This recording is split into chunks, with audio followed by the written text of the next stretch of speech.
guys, we just caught the tail end of the Lucifer panel, which is pretty cool. But now we just got really great seats for Gotham, and I'm so excited. Gotham Panel. Oh yeah, I took off my hat because I figured the person behind me should be able to see too. Always be a courteous cosplayer. And welcome to the Gotham Panel at WonderCon 2017. Alright, so that was kind of awesome, and much like the Lucifer panel right before this, we have been on a break. And it is time for Gotham to come back, and it's time for these guys to come out here and talk about what we're going to see.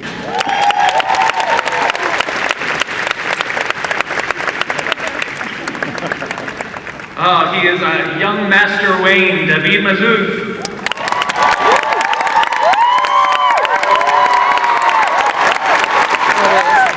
I guess she's our kitten woman at this point, Miss Camren Bicondova.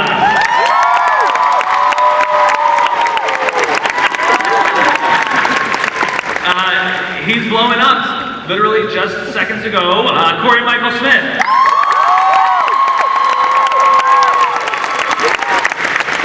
Our favorite insane socialite, Erin Richards.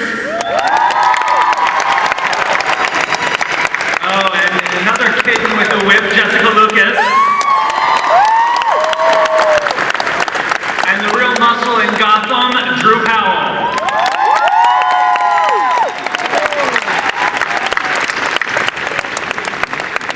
Alright, so if you can tell, we have basically a rogues gallery of villains here today. And since this has been the rise of the villains era, though we see now that heroes are going to rise soon, Danny, how do you feel the show has evolved since season 1? Oh my God, I just think we started really rising to the talent of our cast, and it opened up many doors that they're like the Russian dolls. There's even better actor inside that one. You open that up, another better actor inside that one.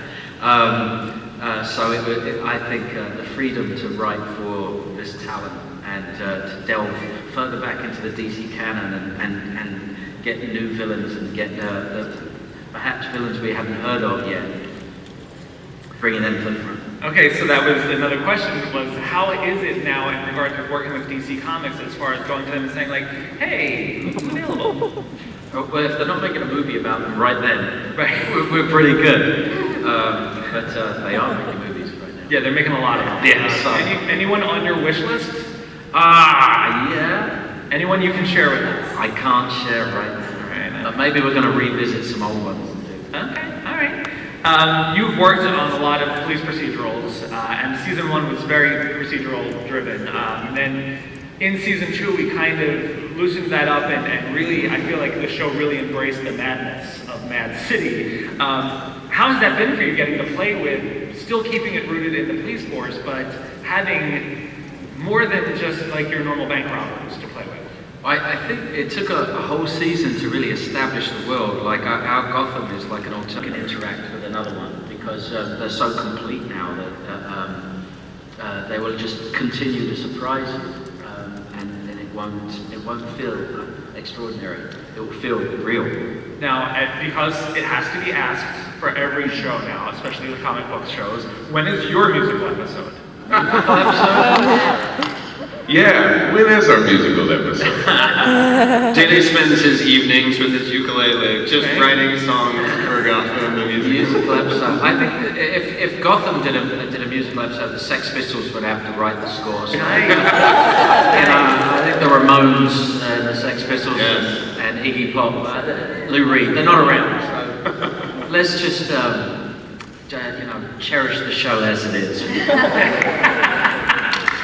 So much of the show's early stuff, and the heart of it was always Gordon trying to clean up the city, and on this side was Bruce Wayne, young kid, growing up, and probably no more than this season have we seen Bruce really grow up. I mean, literally, he's like 7 inches taller than he was.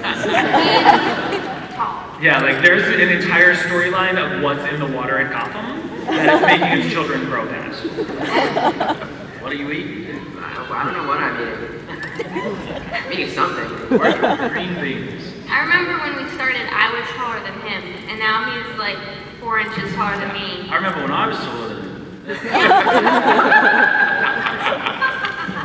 So all of the villains here today, they've already gone to the dark side. You know, like they've killed, they've maimed, they've lost hands to loved ones.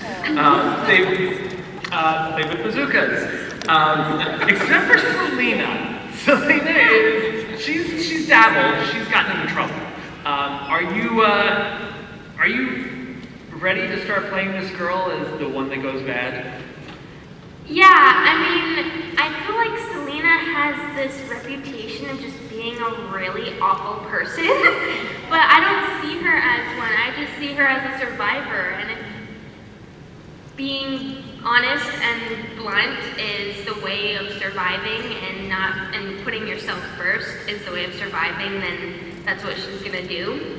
But if going bad comes with, you know, more stunts and more weaponry, then she'll bring it to me.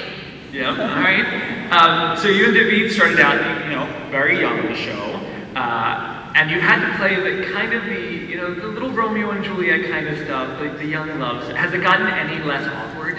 No. You guys have worked together? It's always awkward. It's always awkward. It's so awkward. I mean, like, imagine just having a group of maybe like 10 people in a room, and then you have to be all romantic, and you're having to do things that are intimate that normally you would only do with the two of you, but you have people watching you. It's weird. I mean, he's a good sport about it, but like, it can only, I mean, how do you guys feel? Because you guys, as the adults, have to do way more than that, you know? How do you feel?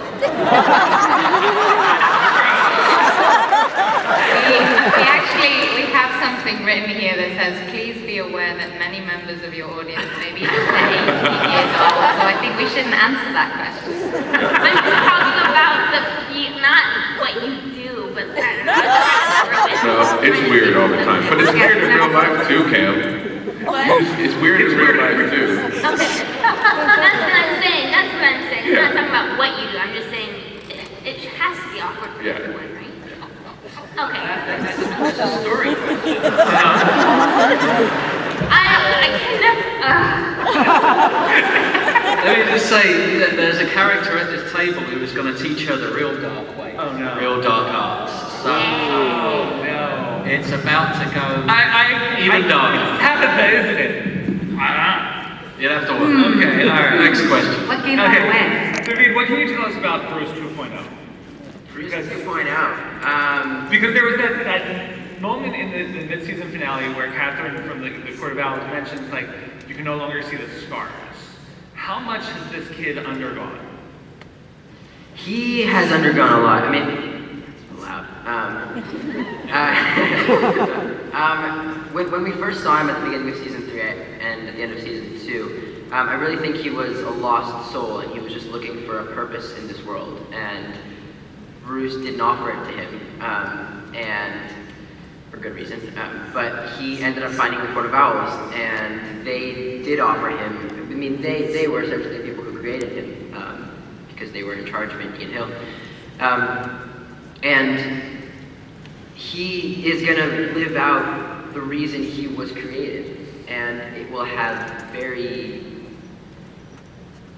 bad consequences for Bruce, catastrophic consequences for Bruce. Yeah, I don't want to give away too much, but it's not going to be pretty. Called how the Riddler got his name. We're not going to ask you to spoil that here. But I also want to point out that almost everything in Gotham has been blown up at this point. How is the real estate doing this? Because these people choose to stay in this city, and literally every other week something blows up. Best city in the world. Yeah. So, all right. So much like Penguin, it feels like this Riddler is a more brutal, violent version of anything we've seen on screen. This guy he's a killer.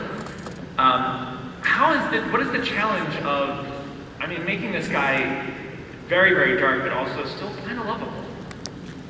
Well, I'm less concerned with him being lovable. I'm more concerned with him just figuring out his path. I mean, I think he's a pretty selfish character. It's difficult for him to be likable. I think that's kind of in the hands of the writers. His trek has been kind of interesting. He's evolved quite a bit, and we spent a lot of time seeing him struggle with his identity, which he's continually doing. But I think that there's a sort of maybe compassion or sympathy people have for him in someone that's that lost, who had the possibility of being a good person, but just kind of went down the wrong path. So the scene that they just showed, he makes reference to my best friend, who recently said something. So do you feel that Ed actually does love Oswald? Love? No. I think admires him. I think the great difficulty here is that Edward, this whole time, you know, his life, his opportunity to be a good person and have a normal life has passed. So he knows that his destiny is to wreak havoc, and he wants to get there. He's not necessarily in a rush, but now is the time. He's killed the mayor, he's killed his best friend. He has an option to go forward and pretend it didn't happen and to let this, you know, to be mayor by proxy and be like, I don't know what's going on, and then run the city. But he doesn't want to do that. This is the time. This is the time to say, I did this. This is who I am. I'm ready. The problem is that Oswald was his mentor. It's the one person who could have said, I can help you, I want to help you, this is who you can be, this is who you're going to be, I'm going to help you get there. He doesn't have anyone else to do that. And so he's going on this mission to find his identity, and so that's what that episode will be about. Does that mission lead to a costume? A costume? I mean, he's got some nice threads. I mean, I'm not gonna be in a onesie. Unlike some other people. I mean, on camera. You will not be in a onesie. But yeah, there's a costume. He's sort of in his journey to find an identity. Part of that is, how do I look? And in the future, where we're going is he's now got to figure out what that means. Like, he'll call himself the Riddler, but he doesn't know how to behave like the Riddler, what the Riddler's going to do necessarily, or how he walks into a room or communicates or tells his riddles. So that's what's in the future. All right. Okay. Now, Erin, my dear batshit tabs, I am obsessed. I've been obsessed with Barbara since season 1. Because it was always that, like, what's going on with this girl? Like, she's got more going on than just, like, I think at the time she worked at an art gallery, and she had, like, really big bouffant hair. And now I feel like the show really went into overdrive when Babs tapped into her dark side. How has that been for you, kind of knowing that this woman previously, you know, was mild-mannered? Yeah, I think it was, I mean, obviously, we feel very grateful for that amazing arc that was given to me to play, because you don't get that very often as an actor in one, you know, piece, because it was just, she went from one thing to a completely other thing, and it was fantastic to do. Because she just wasn't like a woman scorned. You know, there was that moment with the ogre when he shows her the room, and she wasn't freaked out by it. She was almost like kind of turned on by it. Yeah, well, yeah. I mean, I think it sort of is a testament to the writers that right from the beginning. I remember when we did the first audition that Danny was in. The piece that they gave me was full of colour. You know, she had drug problems. I mean, it wasn't a piece from the show. It was like a separate thing that Bruno had written just for the audition. And it was her and Jim, and she was going through lots of stuff. He'd like come home and she had a drink problem, a drug problem, and there were lots of, you know, different pieces to it. So I knew how complex she was as a woman, and I think it's a testament to the writers that the journey shows that how complex women are, you know, and that's why I love this form of storytelling of TV where you can have this huge long time to show different parts of a woman. It really bubbles up when Tabitha's around. It's almost like she needed this partner in crime, and other stuff. How did you two find your rhythm as these two, you know, kind of, I think Danny or maybe John Stevens mentioned this nexus of supervillainy that the two of you form. I mean, I thought it was quite easy. Actually, Erin and I had a few scenes last season where we teased it a little bit at the start of this relationship, but we just sort of found our way this season with each other, and they balance each other quite nicely, I think, because while Babs is just crazy and is on this mad quest for power, Tabitha is actually, even though she's incredibly violent and she's crazy in that way, she's actually pretty grounded and sane. Like, she really knows who she is, much more than Barbara does, I think. So I love that dynamic between the characters. And do you guys ever feel like maybe Butch got kind of screwed over? Once you two met? You're the third wheel. Over and over and over again. He can take it. This guy is the most likely to survive everything. This guy is like Gotham's cockroach. Hey-o! Like, there could be a nuclear disaster and Butch will still be around. This guy starts in the background, like just watching Jada Pinkett Smith beat someone with a bat, and now he's like got a wooden hand. He's up here on a pad. Like, did you ever think that this guy would last this long? Yes, but only because Bruno told me. Otherwise, I would have been like, now why did I move to New York? Yeah, he told me early, and then I had to keep it a secret for a long time. And so it was all these people like, who's the dumb henchman? I'm like, come on!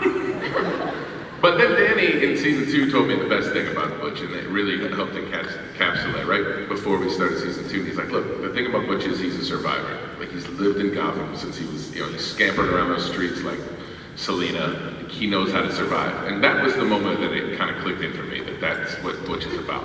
And the only problem for Butch is that these women he falls in love with keep screwing him over, and he keeps getting in trouble.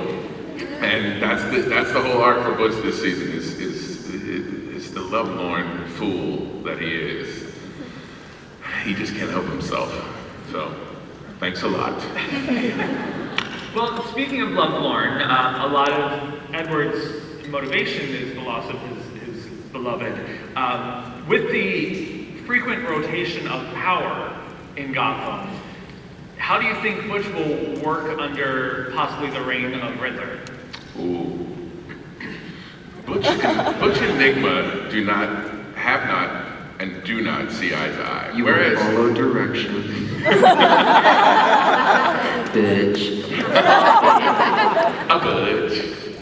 Whereas Penguin and Butch, there was some kind of weird connection there. Riddler, Nigma, that pencil neck jerk. Will never. And that honestly has been one of the most fun things to play the whole season for me, is this battle between these two. It's been really fun because it's like it truly is like brains and brawn. Totally. You know, the great manipulator and the. Yeah.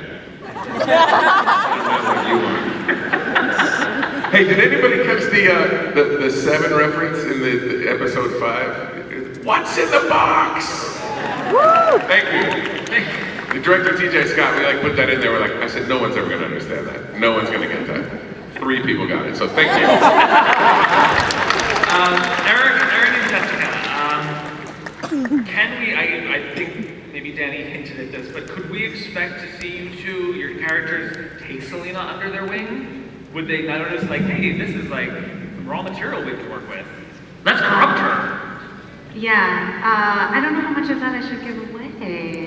I will say though, if you look at the character of Tabitha and the whip and the leather, there was a nod to Catwoman and conceptualizing that and the way that she looks and behaves. So I think it's safe to say that we're heading in that direction at some point.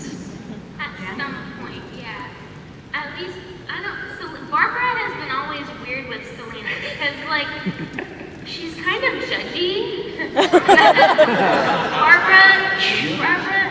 Barbara has always been this elitist from season 1. And yeah, she let Selina like sleep in her apartment, no big deal. But like, I don't know. I don't think Barbara sees Selina the way that Tabitha could see Selina. You like snuck into her apartment. I know. She snuck in and took her clothes. Yeah, but she was gone. I would judge you. She left. Erin's not judging though. I love Erin. And Erin, Barbara has always been, Barbara has been probably more than anyone in Gotham, the most sexually adventurous. Is she ready to